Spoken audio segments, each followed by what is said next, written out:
নমস্কার, আশা করি সবাই ভালো আছেন। গল্প সঙ্গে চায়ের আড্ডার পক্ষ থেকে আমি ইন্দ্রাণী। আজকের গল্প লক্ষ্মীর ভাণ্ডার।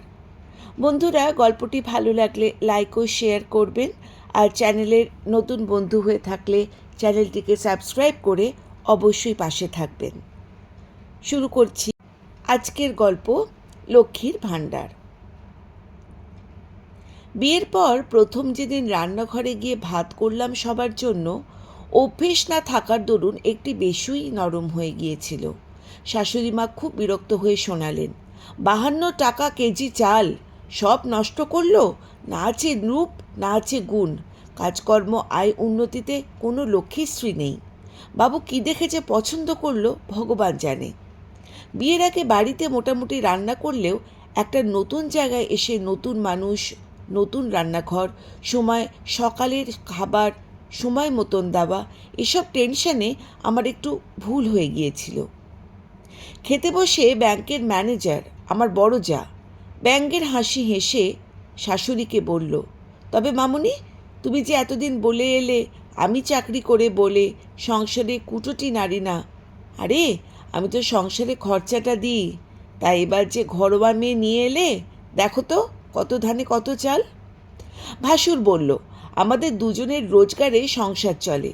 অফিসে বেরোনোর সময় যদি ঠিক মতন খাবারটুকু না পাই, তাহলে এত স্যাক্রিফাইস করে লাভটা কি? মিমি তো কবে থেকেই ফ্ল্যাটে উঠে যাওয়ার কথা বলছে। এত কম্প্রোমাইজ কিন্তু আর করা যাবে না, বলে দিলাম। ননদ বলল, কেন মা, রান্নাটা তো এতদিন তুমিই করতে, ঘোড়া দেখে খোড়া হয়ে গেলে নাকি? শাশুড়ি মা কাঁদো কাঁদো মুখ করে সবার গ্লাসে জল দিতে দিতে বললেন, সকাল সকাল সংসার আলাদা হওয়ার কথাবার্তা এ বাড়িতে আগে কখনো হয়নি। কি যে একটা অলক্ষ্মী আমার কপালে এসে জুটল কে জানে। আমি ছুটে গিয়ে নিজের ঘরে চলে এলাম। খাটের ওপর বসে অঝরে কাঁদছিলাম। কোনোদিন অলক্ষণ শব্দটা শুনতে হবে স্বপ্নেও ভাবিনি। বাবা মায়ের বড্ড আদরের মেয়ে ছিলাম।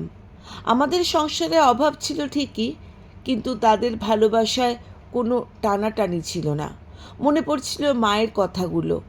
মা সবসময় বলতো, সংসার অত সহজ জিনিস নয় রে মনা, তুই যতই ভাবিস আমি যত্ন করে সেবা করে সবার প্রিয় হয়ে উঠব, অত সহজে কারোর মন পাবি না রে, এটাই নিয়ম।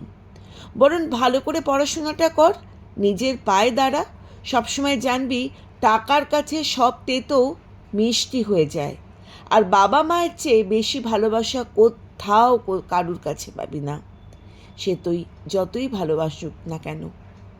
সে সময় মার কথাগুলো ভালো লাগেনি। সুমনের সঙ্গে 5 বছরের সম্পর্ক।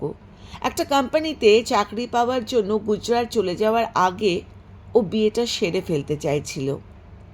এত দিনের সম্পর্ক বলে আমিও কেরিয়ারের চিন্তা জলাঞ্জলি দিয়ে বিয়েতে মত দিলাম। বাবা মা কারুরই এই মুহূর্তে বিয়েতে ইচ্ছে ছিল না, দুটো কারণে অমত ছিল তাদের। সুমনের মায়েরও তাই। 1, আমার গায়ের রং কালো বলে। 2, আমার কোনো উপার্জন নেই বলে। বিয়ের 2 দিন মাথায় সুমন চলে গেল গুজরাট, আবার 3 মাস পর আসবে। যার হাত ধরে সদ্য বিয়ে হয়ে এলাম, সে চলে যাওয়াতে একেবারে একা হয়ে গেলাম আমি। শ্বশুরবাড়ির সবাইকে আঁকড়ে ধরার চেষ্টা করলাম, কিন্তু দেখলাম বড় যা ভাসুর অহংকারে নিজেদের মতন থাকতে পছন্দ করে। প্রায় সমবয়সী ননদও আমাকে এড়িয়ে চলে। ঘরোয়া ছোট বৌদির চেয়ে চাকরি করা বড় বৌদির তোয়াজ করা তাদের কাছে বেশি লাভজনক বলে মনে হয়। শাশুড়িমা তো আমাকে একেবারেই পছন্দ করেন না।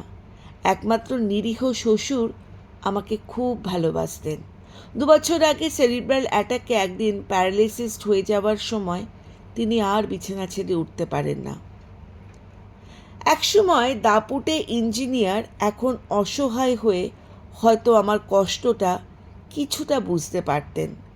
যাই হোক, আমি কিন্তু জেদ ধরেছিলাম সংসারটাকে আমি গুছিয়ে করব, আর এই অলক্ষ্মী শব্দটা আমার বাদ দিয়েই ছাড়ব শাশুড়ি মাকে।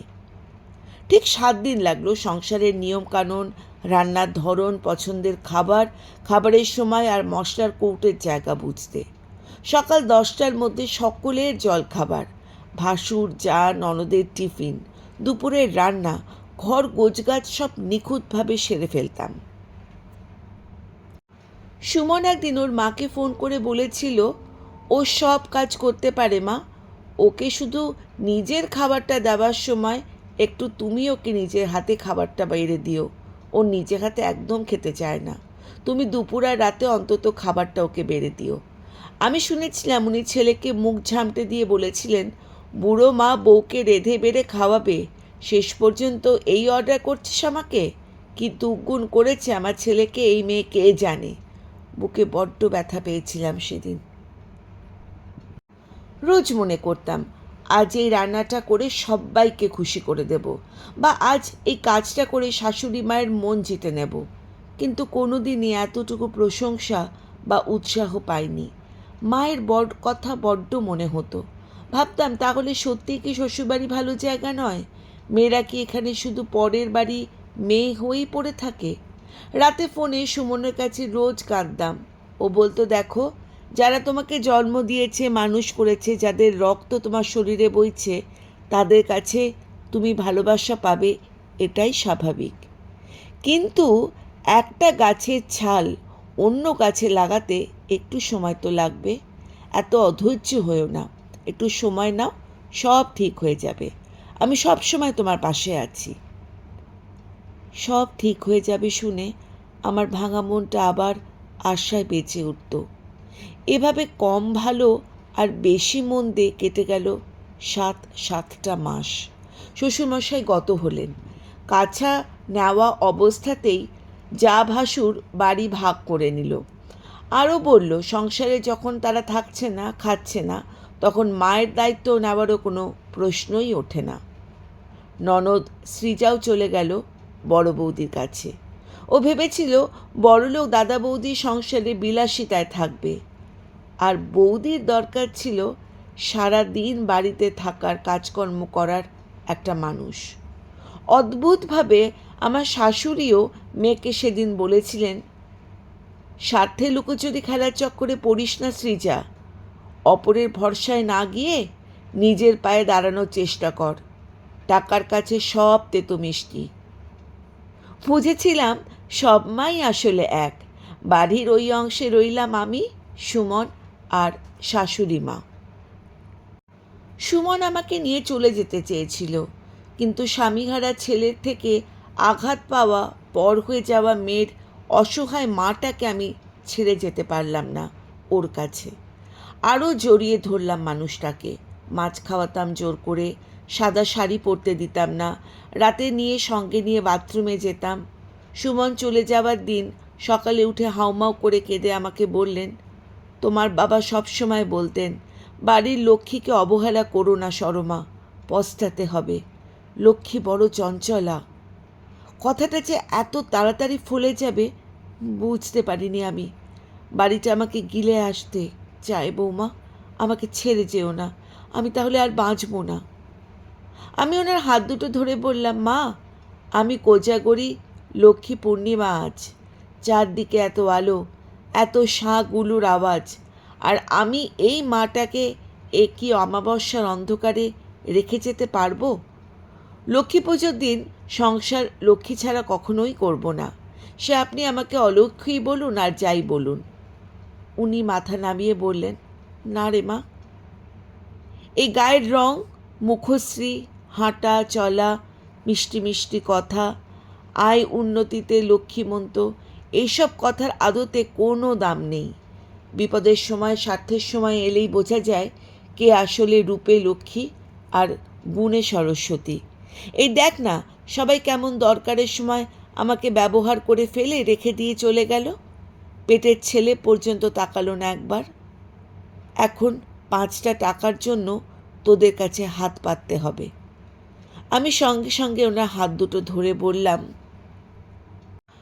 আমরা আজীবন সংসারকে ভালোবেসে এসেছি বলে কি উপার্জন করার ক্ষমতা রাখি না মা? সারা জীবন তো রান্নাঘরে কাটালে, এবার রান্নাঘর থেকেই বাইরের জগৎটা দেখো কত সুন্দর। আজ থেকে আমরা মা মেয়ে মিলে একটা নতুন জীবন শুরু করব। আমি একতলায় গিয়ে রান্নাঘরের সামনে দাঁড় করিয়ে বললাম, আজ থেকে খুলবে আমাদের লক্ষ্মীর ভাণ্ডার হোম ডেলিভারির ব্যবসা। আমরাও স্বনির্ভর হব, নিজে উপার্জন করতে শিখব। একটা সেফটি পিন টিপের পাতার জন্য আমাদের হাত পাততে হবে কেন? আর তুমি হবে আমার লক্ষ্মী ভাণ্ডারের ক্যাশিয়ার। তারপর রিভলভিং চেয়ারটায় বসিয়ে দিয়ে বললাম, এসো মা, লক্ষ্মী বসো ঘরে, আমার এ ঘরে থাকো আলো করে। সুমনের কথাই ঠিক হলো। এক গাছের ছাল অন্য গাছে লাগতে অসম্ভব মনে হয়, কিন্তু দুই ছাল যদি একে অপরকে ধরে রাখার চেষ্টা করে তাহলে অটাকে সরিয়ে দিয়ে সবই সম্ভব করা যায়।